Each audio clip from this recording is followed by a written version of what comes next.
Bom dia, então, a todos e vamos iniciar o estudo do capítulo 1 do livro Manual de Reabilitação Vestibular.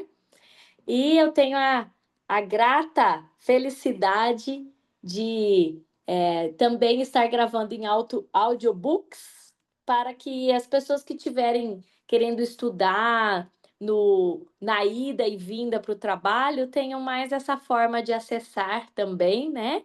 Então possam ir escutando os, os conteúdos. Bom,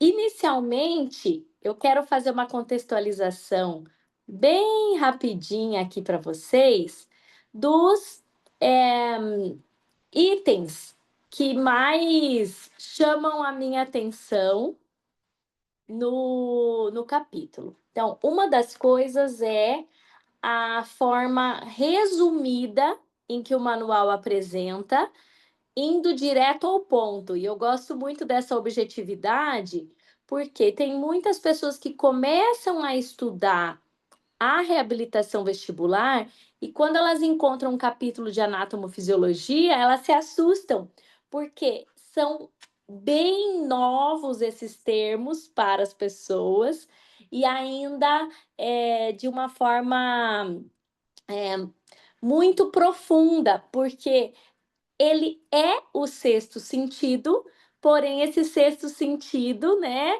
não foi descrito por Aristóteles na época da descrição dos demais sentidos, né, sensoriais. Até porque, imaginem que o labirinto em si é uma estrutura do tamanho da pontinha do meu dedinho. E a cóclea é esse tamanho do ladinho. Então, todos estão na parte do ouvido interno. Na hora de descrever o sistema auditivo, ele tomou a forma de auditivo somente e eram duas estruturas muito pequenas, então eles pensaram, não, a atividade ela ocorre em conjunto do sistema auditivo e o sistema vestibular. Porém, eles têm funções diferentes, eles têm percepções diferentes, eles têm e funcionamento estrutural diferente. E o nervo vestíbulo coclear em si são dois nervos que cursam juntos levando, né, a informação sensorial, porém eles andam enrolados dentro de uma mesma bainha. Mas até os núcleos para a sinapse que vai acontecer no tronco encefálico, ele vai se dar, o nervo vestibular vai se dar nos núcleos vestibulares e o nervo coclear também vai ter o núcleo correspondente, inclusive depois no tálamo, onde ele vai distribuir essa percepção para o córtex auditivo.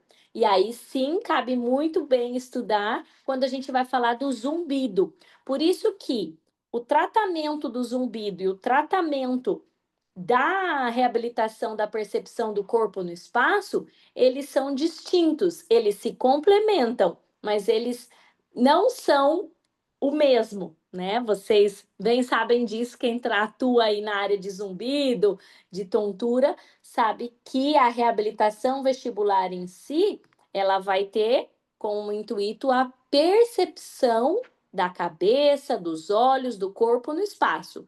E na hora da gente fazer a reabilitação do zumbido somatosensorial, por exemplo, nós vamos estar ativando outras vias, as vias neurosensoriais auditivas, que muitas vezes está estimulado corticalmente, mesmo sem o pulso sendo estimulado, né, auditivamente. Então a gente vai trabalhar mais a nível central também. Feita essa introdução, quero partir para as dúvidas de vocês, porque esse é um grupo de estudos. Então, nós temos muito conteúdo do capítulo 1, não é a intenção eu apresentar o conteúdo, mas tirar as dúvidas de vocês que estão iniciando na área, aqueles que já estão há muito tempo na área, com, né, essa contribuição aí que eu possa dar dos quase 20 anos, né, que eu tô nessa área. Keila, Ellen. Bom dia, Dani, tudo bem? Bom dia, tudo? Tudo bem também.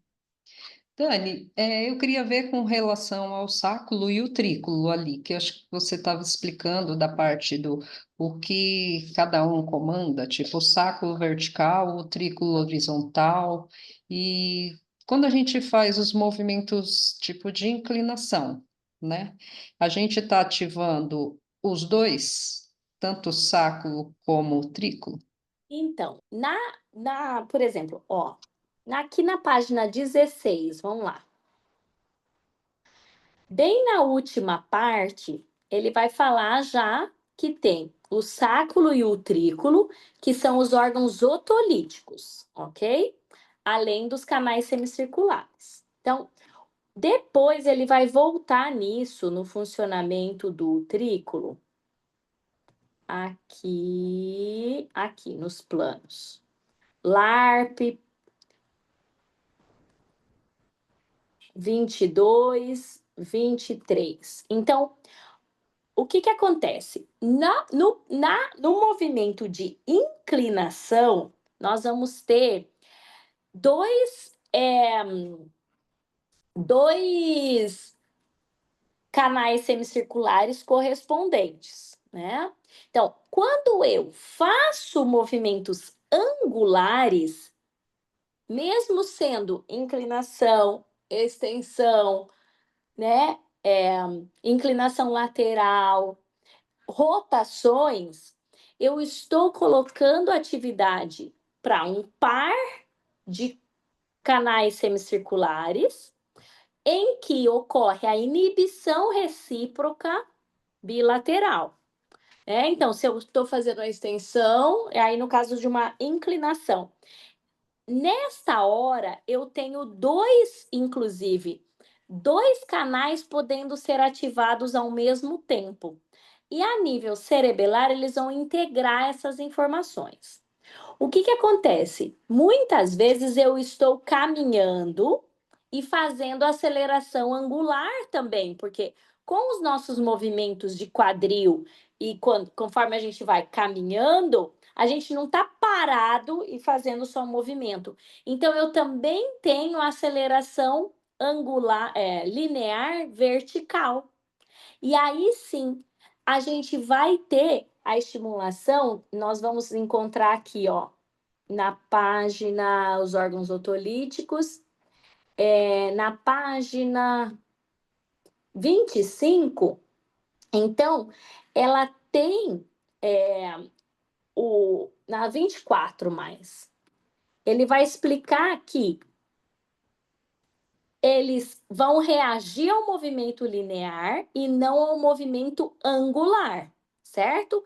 Durante um voo em velocidade, aí vai explicar. Se eu tiver num voo em velocidade constante, eu estou com aceleração linear horizontal. Se eu tiver a aceleração à gravidade no item 2, né? Por meio da incorporação da massa das otocônias na membrana otolítica, o que que a gente vai fazer? A gente vai ter uma força de cisalhamento conforme a pressão que as otocônias fazem sobre a mácula. E aí ele vai bater essa informação com o que ele está recebendo também dos canais semicirculares. Então, pela posição, o sáculo ele é mais verticalizado e o trículo ele é mais horizontalizado. E aí a gente vai encontrar essa deixa eu ver onde é que ele explica aqui sobre os nós vamos ter as células ciliadas, elas vão estar presas lateralmente no sáculo. Então, elas captam assim a informação. E no utrículo, elas estão perpendiculares à gravidade. Entenderam? Então, a gente tem a informação tanto do utrículo quanto do sacro. Só que quem vai fazer toda essa batida de informações? O cerebelo. Então, tanto é que um dos exercícios que depois a gente vai ver lá na reabilitação vestibular vai ser, por exemplo, ficar só sobre uma cama elástica, por exemplo, fazendo pequenos movimentos, às vezes que a gente precisa fazer, de sobreposição do peso para ir modulando os impulsos que saem da aceleração linear vertical. Não sei se era isso que você queria saber.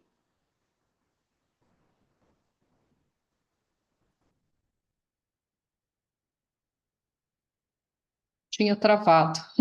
Ah, tá. Você acha que é isso, Ellen? Porque agora eu vi que são as células das ciliadas, a inibitória e a excitatória, né? Também, porque elas estão interligadas. Uma vai perpendicular Horizontal, na horizontal, outra na vertical. vertical. Isso.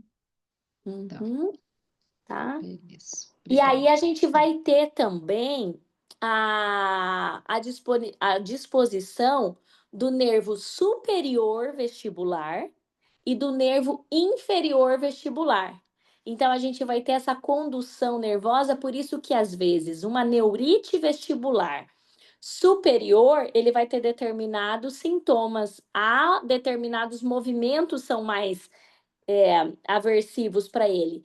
E quando ele pega ramo inferior, outros movimentos que são. Então, tem inclusive essa diferença aí, porque cada ramo vai inervar mais canal anterior e o trículo, se eu não me engano, e canal posterior, horizontal e sacro, tá?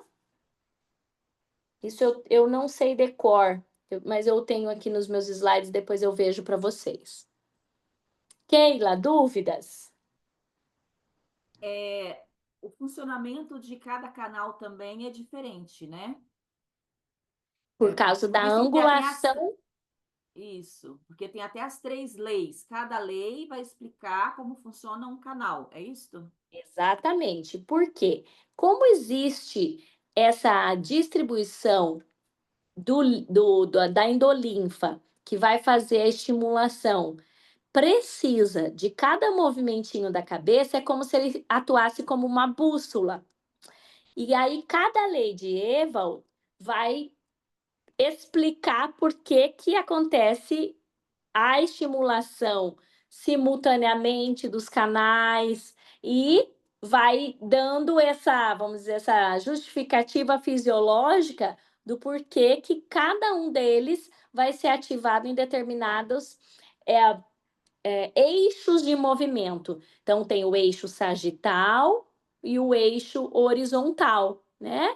E aí a gente vai tendo em direção ou afastamento ao eixo para cada canais, vai fazer um tipo de excitação das células ciliadas. E a primeira, que é a maior, ela que vai conduzir os menores a ir para a mesma conduzir para a mesma direção em que ela se desloca. Que as leis estão aqui no comecinho, na página.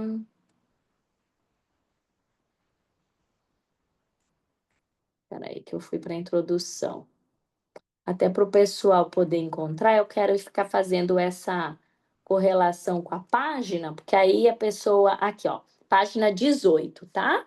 Então, a primeira lei de Ewald, o estímulo em um duto semicircular gera um movimento ocular e da cabeça no mesmo plano desse duto. Então, elas vão explicar a relação do movimento com o plano que é estimulado.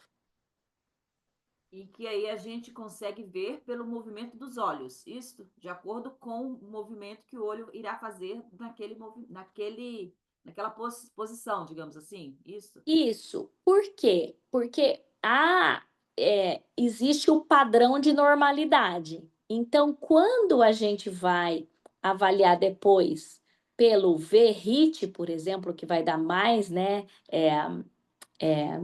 especificidade na hora de uma avaliação, o que que acontece? Dependendo do tipo de estímulo, tais pares de músculos estimulados pelos nervos correspondentes vão fazer o nistagmo, né?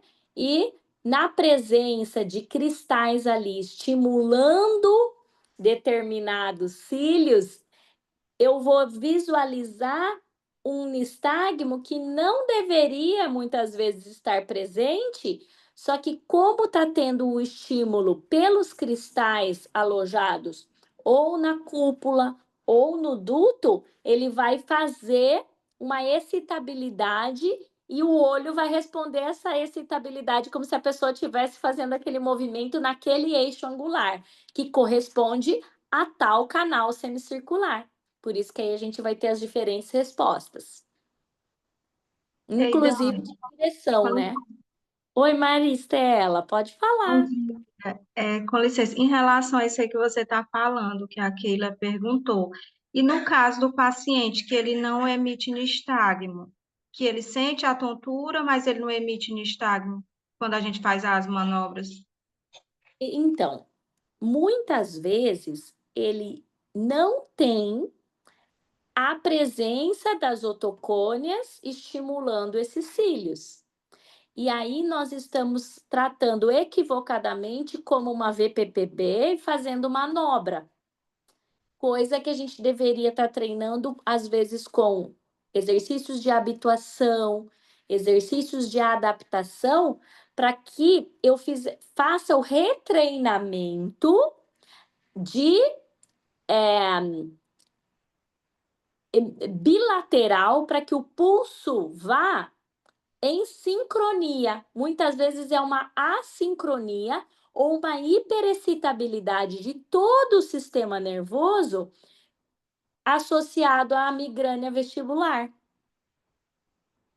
Então, muitas vezes ele não tem VPPB, por isso não vai emitir esse nistagmo. Isso que você está falando é porque aconteceu comigo, né? No atendimento de uma paciente, ela relatava tontura, mas não apresentou nistagmo. E aí eu observei justamente para esse lado aí. A Isso. questão dos exercícios de habituação, a questão motora, né? Trabalhar a questão da propriocepção com ela, e ela melhorou de forma considerável, porque não era uma VPPB, VPPB. não Esse era é uma o erro que questão. está acontecendo com mais frequência hoje com os profissionais, sabe, Maris? Por quê? Porque faz parte da caminhada nossa profissional. Antigamente tudo era vertix, vertix, vertix para inibir os labirintos. Aí agora nós entramos numa leva que tudo era VPPB, VPPB, VPPB, trata com manobra.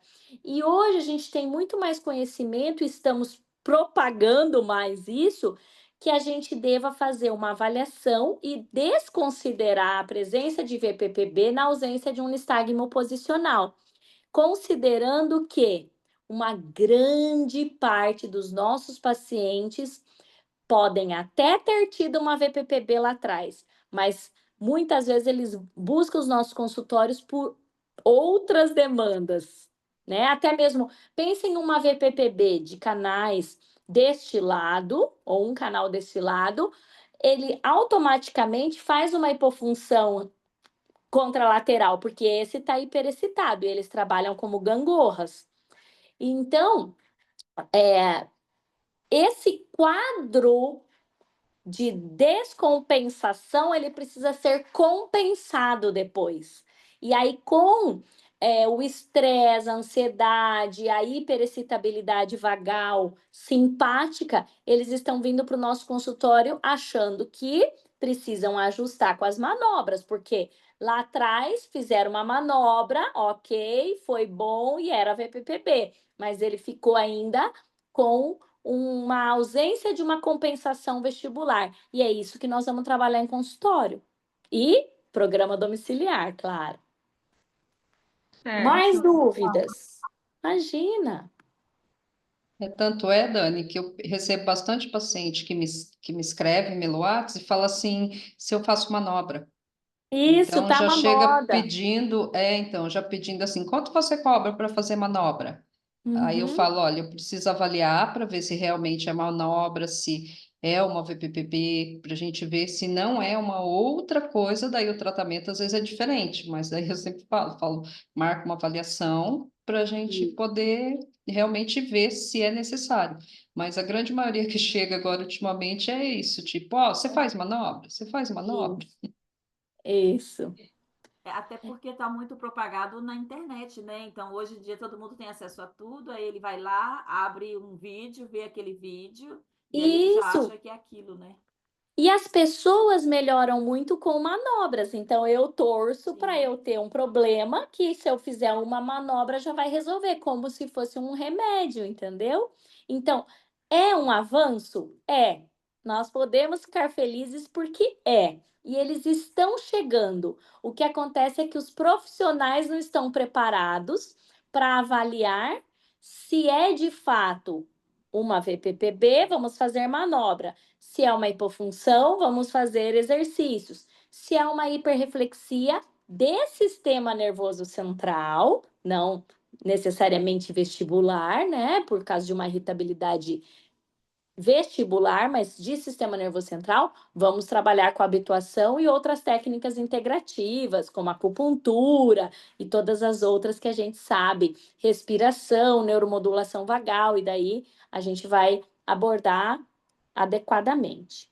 Só para eu não fugir do tema, vamos para a anatomia aqui de volta, gente. Suprimento vascular, tudo ok?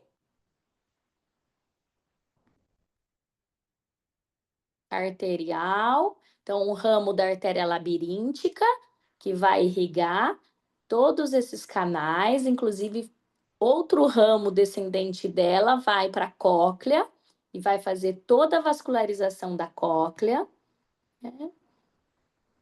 Essa parte de fisiologia dessa irrigação, eu já Certo. vi várias pessoas que falam assim: ai, quando eu como muito açúcar, eu tenho vertigem, tenho tontura. E aí, estudando, eu vi que em algum lugar fala que é porque a artéria é muito fininha e aí qualquer coisa pode impedir que esse sangue chegue ao labirinto. Além E disso, tem mais alguma coisa? tem. O que que acontece? Essa artéria cerebelar e a artéria basilar, elas, né, as duas artérias vertebrais se juntam formando a artéria basilar. Então, vai haver um ramo que vai para cerebelar direito e esquerdo. E nós vamos ter também, em algumas pessoas, uma artériazinha decorrente diretamente da basilar para o labirinto, né? Então, achei muito interessante essa colocação bem clara que está aqui. E o que que acontece? Quando eu tenho algo mecânico ou que desestabilize a homeostase do meu organismo e que faça uma fase pródroma de uma migrânia vestibular, por exemplo, o excesso de açúcar, excesso de cafeína, né? Todo o tinino, as questões que estão relacionadas com uma possível enxaqueca, faz uma vasoconstrição com vasodilatação reflexa. Se eu tenho uma hiperextensão e eu tô com um problema na artéria vertebral de fluxo sanguíneo um pouco diminuído em uma delas, por exemplo, a outra dá conta, ok. Porém, não pode faltar nem 0,05% de vascularização em tronco encefálico, né? Em cerebelo, em hemisférios, córtex e tal. O que o sistema faz? Diminui o fluxo para qualquer órgão periférico. E aí, como essa arteríola é muito fininha, qualquer diminuição de fluxo sanguíneo para ela já vai diminuir a funcionalidade 100% adequada deste labirinto. No dia a dia, nós não ficamos utilizando de forma intensa, vamos dizer assim, os estímulos de labirinto para cérebro. A gente mexe a cabeça, tudo, mas a gente não tem mais assim, pula-pula enquanto adulto, abaixa, sobe rápido, é, tipo deslocamento linear, então avião, é, outros tipos de estímulos mais intensos a gente não tem. E como a gente tem o sistema vestibular e o sistema somatosensorial para informar a cabeça, né, informar o encéfalo da posição do nosso corpo no espaço, o sistema vascular pensa assim: bom, não está usando tanto o labirinto também, ele pode diminuir um pouquinho. E aí, por essa via, diminui o fluxo sanguíneo, que pode ser uma das causas da hipofunção vestibular unilateral e até mesmo bilateral, né? Mas não aquela consolidada por uma ototoxicidade, por exemplo, mas pode ter essa diminuição do fluxo ali, tá? Medicamentos, né? Então, por isso que o Labirin, ele é um bom medicamento e tem algumas pesquisas recentes dizendo que ele tem ajudado, inclusive, na aceptibilidade do corpo a fazer a neuroplasticidade vestibular. Por quê? Porque ele ajuda a vascularização periférica. E aí, então, tem tido, como ele atua nos canais, né? Ele tem pesquisas se dedicando em ver a possibilidade dele ser um agente também facilitador do processo de reabilitação, coisa que nós não sabíamos até pouco tempo atrás. A gente sabia mais que ele era indicado para Meniere, mas tem pesquisa saindo aí dessa importância dele também, facilitando o processo. A otorrino que eu trabalho, que é a doutora Alice, ela tem falado disso, né, sobre prescrição medicamentosa associada também à reabilitação vestibular. Dani, então, se na verdade o paciente vem com labirinto, porque na verdade sim, o paciente vem com labirinto já medicado para 15 dias, assim, a gente não tira, tal, nós como físicos deixamos ele. Mas se ele vem já tomando, por exemplo, labirinto pela farmácia por conta própria, a gente deixa ele tomar, o que a gente Está muito faz? consolidado ainda. Uma das coisas que a Dani faz, eu falo assim: você percebeu que ele te ajudou? Não, não ajudou nada. Aí eu falo assim: então, veja agora através dos exercícios. Por quê? É só para a gente não pegar aquela birra que a gente pegou com o Vertix, entendeu? Que eu estou fazendo essa ponderação. Uhum, tá. Porque ele não é inibidor como o Vertix, entendeu? Então, ele não vai tratar, mas também a gente não precisa pegar a birra dele. Tá. É o que eu faço, eu falo para o paciente, se você tomou os 15 dias e você não sentiu melhora em nada, com o que a gente está trabalhando aqui, você melhorou? Então, assim, eu deixo você avaliar se você tira, se você coloca, continua, Exatamente. meio que deixo por conta dele, Porque né? ele começou por conta também, né? E ele É, está continuando por conta. é. Uma das coisas que dá para a gente fazer é tá tomando pelo médico. Entra em contato com o médico e diz assim: o que, que o senhor acha? O Uhum, que, que você acha? Ele continua no processo de reabilitação associado ou você uhum, acha que convém ele parar? Porque aí vai dessa uhum, conduta dele, né? Coisa que você já faz, mas uhum. só reforçando isso para quem está assistindo depois, quem for assistir depois também. Tá, obrigada. Imagina! Mais dúvidas?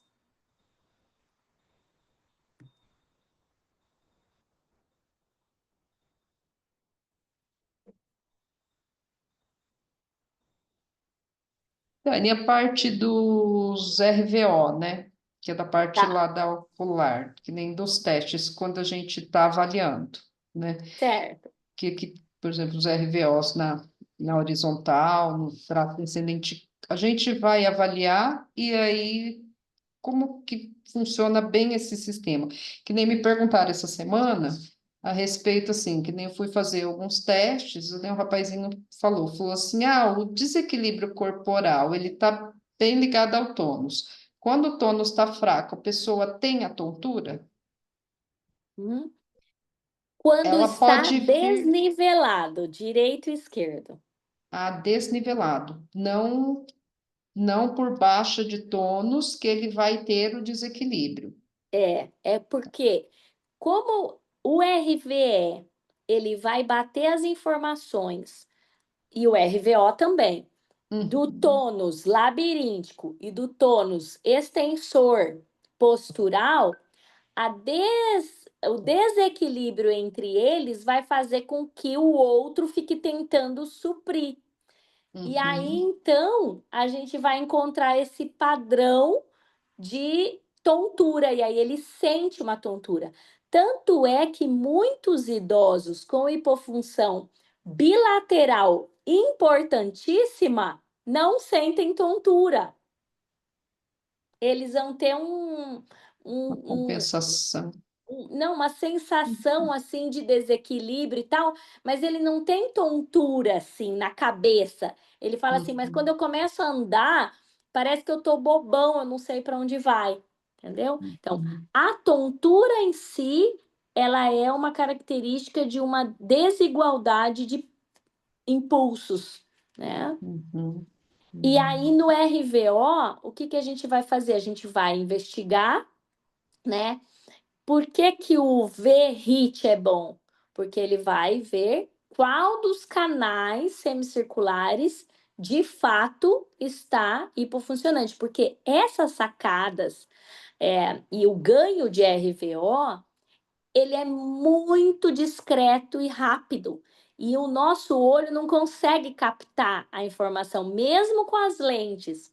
Então, nós vamos, né, tendo esse paciente tendo um respaldo de um exame quantitativo, nós vamos fazer a reabilitação e depois ele vai fazer de novo esse exame e vai verificar que houve a compensação, né?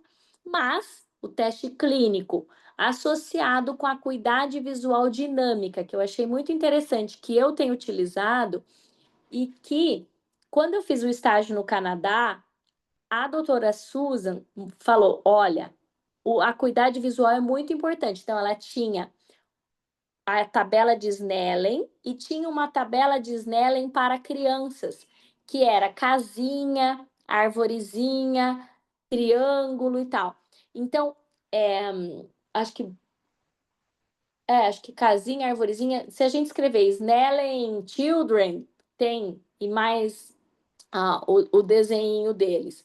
Então, o, e aqui no manual, os autores colocam a importância dessas duas formas de avaliação do RVO, através do HIT, né, Head Impulse Test, e através da acuidade visual dinâmica, horizontal e vertical.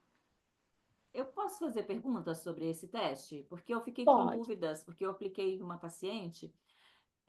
Primeiro, com relação à distância, porque quando é para a acuidade visual, para o enxergar mesmo, a visão, ela é de acordo com o tamanho da tabela, tem de 3 metros E e é também para dinâmica, é a assim, gente segue esse mesmo padrão. esse mesmo padrão. Aí a gente que mexe a cabeça do paciente ou deixa ele mexer ali acompanhado por um metrônomo? Qual que é o Ele ideal? pode mexer, não tem Não problema. tem problema, né? Não, é indicado por quê? Porque nós queremos saber a capacidade de fixação ocular dele no dia a dia, quando ele está mexendo a cabeça. E aí, no teste, o metrônomo é excelente, mas mesmo que você não tiver, você vai pedir para ele fazer que não e ir falando, tá, para cima, para o lado, para baixo, para frente, para cima, para o lado, para baixo, para trás, para frente, ou para esquerda, para direita, né? E aí, qual que vai ser a sacada? Quando eu faço sem, eu faço só, né? Para cima, para baixo, para direita, nananã, eu vi que tem ele consegue com 12, né? No 12. Aí você faz com a acuidade visual dinâmica, né? Fazendo o não e fazendo o sim, e nós vamos verificar quantas linhas que ele tem. E depois nós vamos trabalhar e comparar isso posteriormente ao trabalho que a gente faz se houve ganho. Então, isso está muito similar ao sem movimento de não e de sim, né? Horizontal e vertical.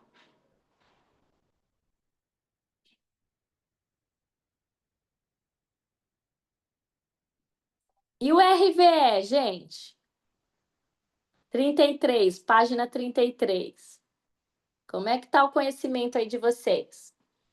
Eu entendi que o RVL vai gerar movimentos, né, reflexos verticais para evitar a queda, né? Então, quando a pessoa faz um movimento, se o RVE estiver estabilizado, a pessoa não vai ter desequilíbrio, não vai ter queda, ou ele vai ter uma reação àquilo. Então, por exemplo, ele tropecei. O corpo vai ter uma reação para ele não cair. É porque o RVE está em dia, digamos assim, né? Se tiver com problema no RVE, onde a pessoa vai desequilibrar e vai ter a queda. É desse jeito mesmo? Isso. E muito importante, Keila e pessoal, é o seguinte: o RVE ele atua na posição semistática parado também o tempo todo, né?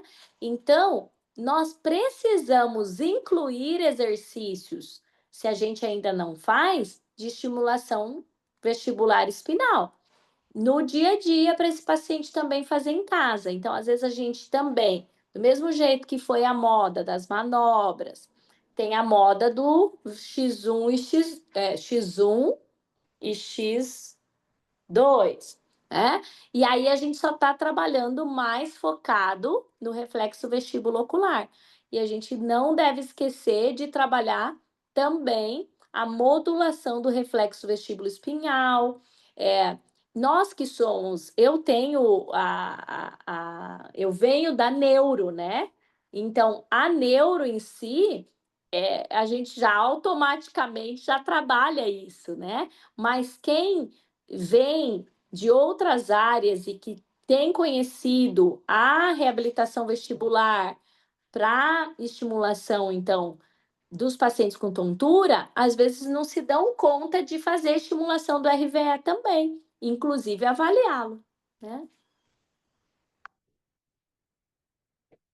E aí, nós vamos encontrar aqui a descrição detalhada desses tratos que complementam a percepção deste corpo no espaço, inclusive justificando o aumento de tônus, né, ou de hiperreflexia do vestíbulo cólico e do cervicocólico, que são reflexos que eu gosto muito, inclusive na pós em fisioterapia vestibular. O meu módulo é o módulo dos reflexos vestíbulo-espinais, né?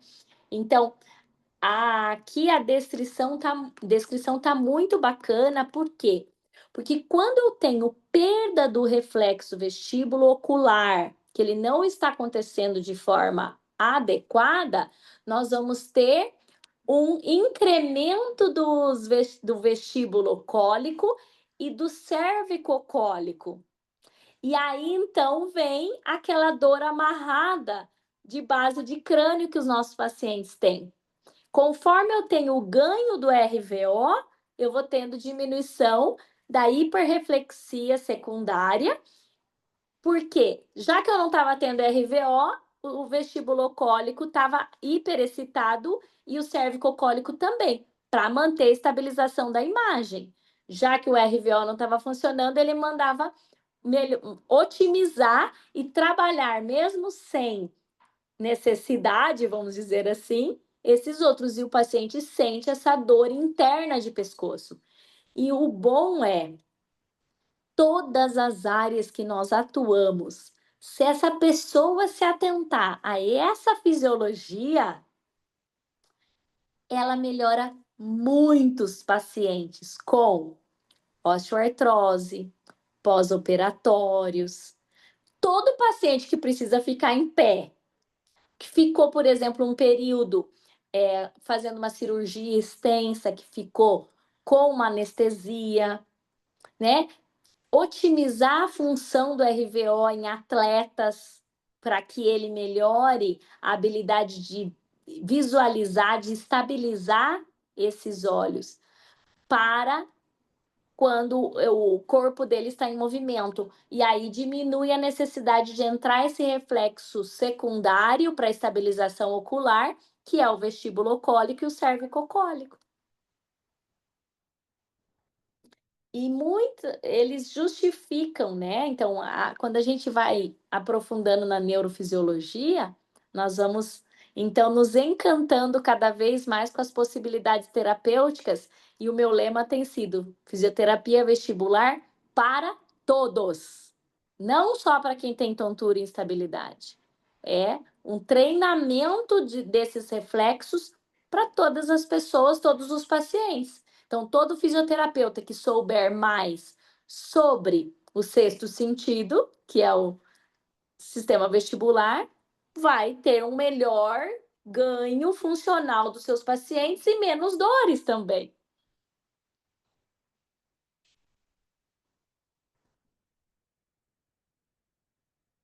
Vamos mais.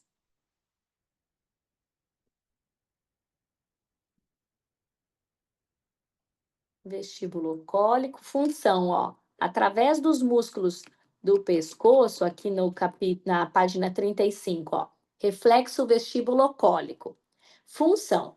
Através dos músculos do pescoço, estabiliza a cabeça.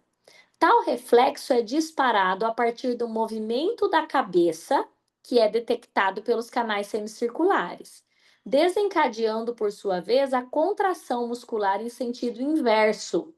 Porém, não se sabe com precisão os trajetos deste reflexo.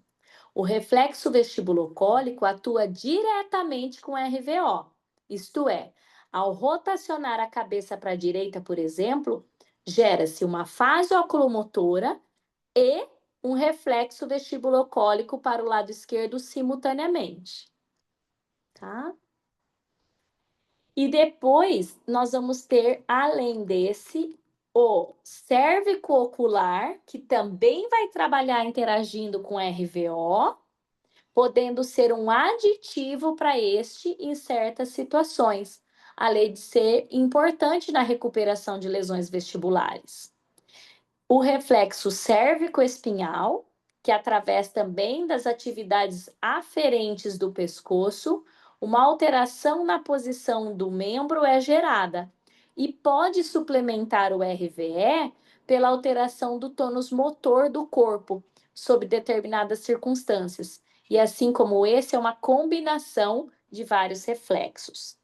E agora um outro, o reflexo cervicocólico. Função: estabiliza a cabeça em relação ao corpo, principalmente no plano vertical. Entretanto, ainda é incerto o grau de contribuição para essa função. Esse reflexo pode ser facilitado depois da perda labiríntica. Então, nos processos de substituição, em que ocorreu uma ototoxicidade vestibular, a gente tem vários recursos, além do optocinético, por exemplo, né, de reflexos visuais, que nós podemos lançar mão, como esses reflexos cervicais. E aí nós vamos treinar para o paciente aprender a usar conscientemente para a estabilização do corpo e da cabeça no espaço. E aí vão em seguida os reflexos visuais, né? E aí nós vamos ter os sômatos sensitivos, né, da percepção sensorial, tá? E finaliza o capítulo, então, desse conhecimento aí da contribuição dos reflexos para a base, vamos dizer assim, das nossas atuações depois.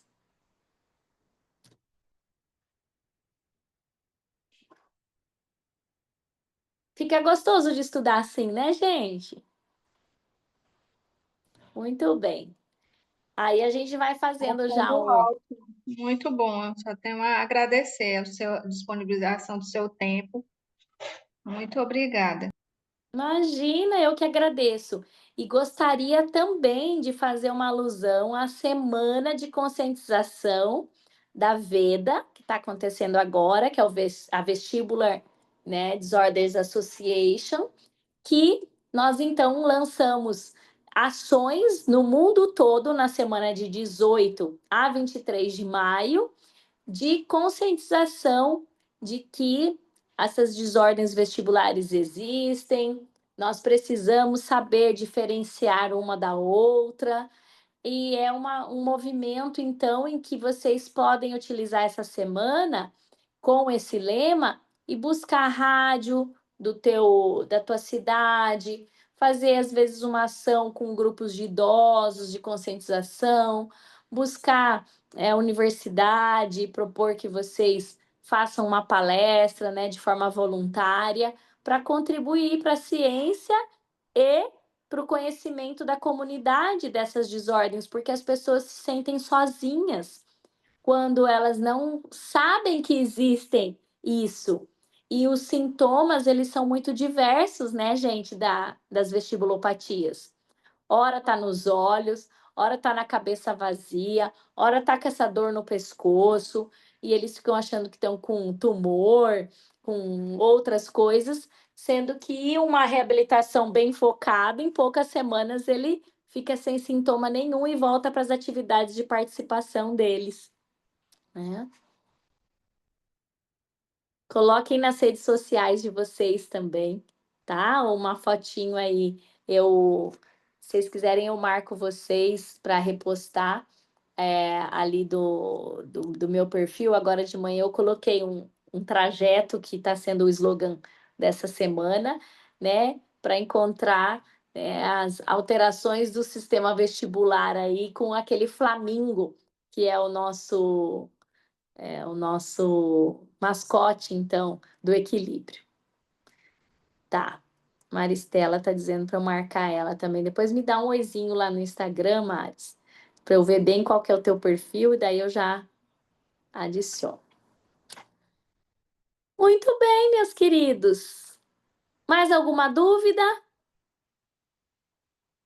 Não? Eu tenho uma dúvida, mas eu vou falar com você, se eu posso colocar lá no perfil do Instagram ou no seu WhatsApp, se você achar que não é legal responder agora. A minha dúvida é sobre a dosagem dos exercícios. Nós vamos chegar lá, mas para eu já dar um spoiler, tem o guideline da hipofunção vestibular. Depois eu Sim. te mando o link. Então, eu estudei ele, só que assim, uma das pacientes que eu tenho, ela não tolera a quantidade. Aí Porque no vou início reduzindo? você vai começar com bem menos no começo para chegar lá. Então, você sabendo que você vai chegar lá, você vai depois ampliando com o tempo. Não tem problema. E quando começa a fazer os exercícios, Pode é, é, começar devagarzinho. então, mas aí a pessoa, vamos supor, ela tem, uma pessoa que eu estou trabalhando, ela tem a cinetose, né? Certo. E aí eu comecei a trabalhar e aí ela começou a sentir sintomas. Isso é normal? É normal, tá? Faz E parte do o quadro de reabilitação. faz. Aí o que que eu faço para compensar isso? Eu entro com técnicas integrativas na mesma consulta, porque ela vem para uma consulta e vamos pensar, ela não vai tolerar nem 10 minutos de exercícios. E aí, então, eu entro modulando o sistema nervoso autônomo dela. Então, você vai colocar todo o teu conhecimento como fisioterapeuta, né, Keila? Sim.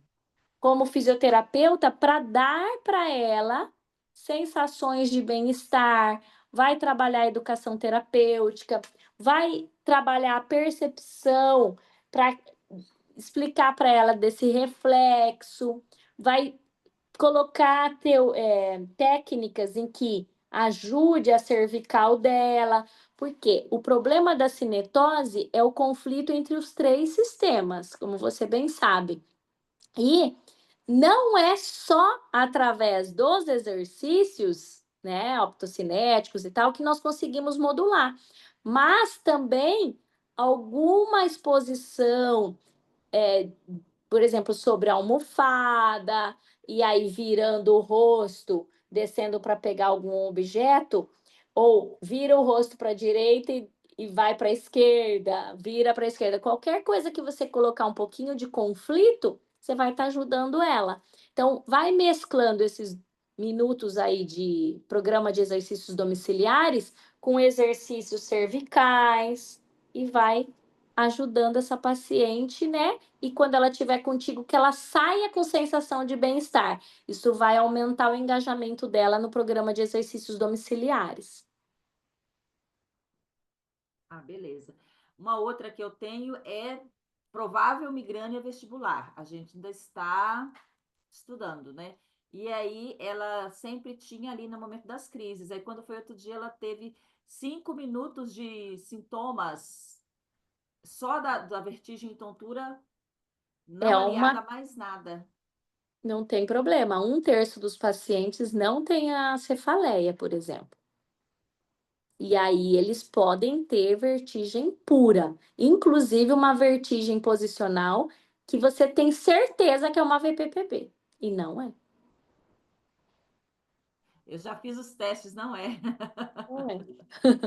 Mesmo na crise aguda, você fala assim, certeza que é. Eu vou pôr ela deitada, eu vou ver um nistagmo, né, com latência, paroxístico, tudo, e uma manobra vai resolver. E não é.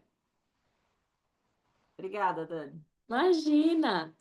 Um abraço, então, minhas queridas. Um ótimo dia para vocês, uma feliz semana e bora trabalharmos junto aí na conscientização da comunidade, dos colegas fisioterapeutas.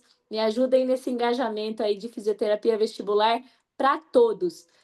Pessoas que atuam com pilates, com fisioterapia ortopédica, hospitalar, todo mundo precisa saber avaliar aí o sistema vestibular. E aí, para o próximo encontro, a gente estuda o capítulo 2? Capítulo 2. Beleza. Tá Obrigada. bom? Obrigada, Até... Dani. Obrigada. Obrigada a vocês. Até semana que vem. Beijo. Até. Tchau.